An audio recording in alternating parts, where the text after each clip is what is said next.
بسم اللہ الرحمن الرحیم۔ محلے اور گلیوں میں منڈپ سامیانہ باندھنے کا حکم۔ آج کا سوال سن لیجیے۔ ہمارے شہروں میں شادی کے لیے ہال جماعت خانوں کا انتظام ہے، پھر بھی کچھ پیسے بچانے کے لیے یا اپنی منمانی اور آزادی کے لیے بعض لوگ محلوں اور گلیوں میں شادی کا منڈپ باندھتے ہیں۔ اس کا کیا حکم ہے؟ جواب سن لیجیے۔ حامدوں و مسلموں و مسلمہ، ہال اور جماعت خانوں کا انتظام ہونے کے باوجود محلوں میں منڈپ شامیانہ باندھنے کی چند خرابیاں تجربے اور مشاہدے میں آئی ہیں، جسے نیچے لکھا جاتا ہے۔ نمبر 1، آنے جانے والے انسانوں کو بلکہ جانوروں کو بھی تکلیف ہوتی ہے۔ ایک گلی میں منڈپ اور راستہ بند تو کبھی دوسرے راستے پر بھی منڈپ اور راستہ بند، کبھی تیسری گلی میں سرکاری کام کی وجہ سے راستہ بند۔ مومن کا کام ایمان کا شعبہ حصہ راستے سے تکلیف دینے والی چیز کو ہٹانا اور راستہ کھولنا ہے، نہ کہ بند کرنا۔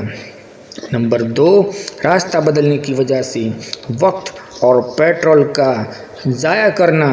اس وقت دل ہائی اور بد دعا غیر اختیاری طور پر نکل جاتی ہے۔ یہ ایسا گناہ ہے جس کی معافی بھی ممکن نہیں، کیونکہ وہاں سے کون واپس لوٹا، کس کو تکلیف ہوئی، ہمیں یہ معلوم نہیں ہوتا۔ نمبر 3، ایسے محلے میں ایمرجنسی بیمار کے لیے ایمبولینس نہیں آ سکتی، نہ وہاں سے گزر سکتی ہے، لہٰذا ان کی جان جانے کا خطرہ ہے، اور ایسے محلے والے تبلیغی گشت جیسی رحمت سے بھی محروم رہتے ہیں۔ نمبر 4، ہم راستے کے مالک نہیں ہیں۔ عام طور پر ایسے راستوں میں منڈپ بلا پرمیشن یا صرف رشوت دے کر باندھے جاتے ہیں۔ سرکاری اجازت ہو بھی تو محلے بھر کی اجازت نہیں لی جاتی، لہٰذا بلا اجازت جگہ کو کسی کے آنگن کو پرسنل کام میں استعمال کرنا یہ گناہ ہونا ہے۔ نمبر 5، جہاں راستہ بند کیا جاتا ہے وہاں کسی کی دکان یعنی روزی کا ذریعہ ہوتا ہے، جس کی وجہ سے پڑوسوں کی روزی بند کر کے اس کو تکلیف پہنچانا ہے۔ حدیث میں ہے کہ خدا کی قسم وہ مومن نہیں جس کا پڑوسی اس کی تکلیف سے امتنان میں نہ ہو۔ نمبر 6، محلے کے لوگوں کی گاڑی ان کے آنگن سے ہٹا دی جاتی ہے، جس کی وجہ سے ان کو اپنی گاڑی رکھنے کے اندر تکلیف پڑتی ہے۔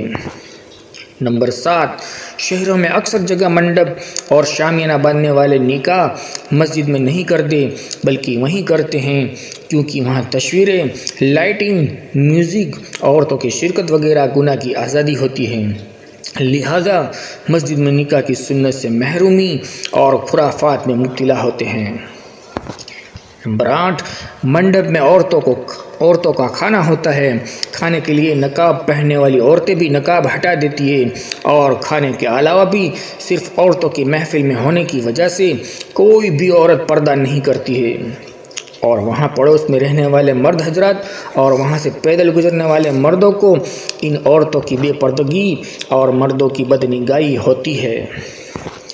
تکلیف پہنچانا حرام ہے۔ جہاں یہ ان وجوہات سے کوئی وجہ پائی جاتی ہو تو وہاں ان محلوں میں منڈپ شامیانہ باندھنا جائز نہیں ہوگا۔ ایسی شادی میں کیسے برکت اور خیر ہوگی؟ اگر ان خرابیوں میں سے کوئی خرابی نہ پائی جائے تو منڈپ باندھنا جائز ہوگا۔ واللہ اعلم بالصواب۔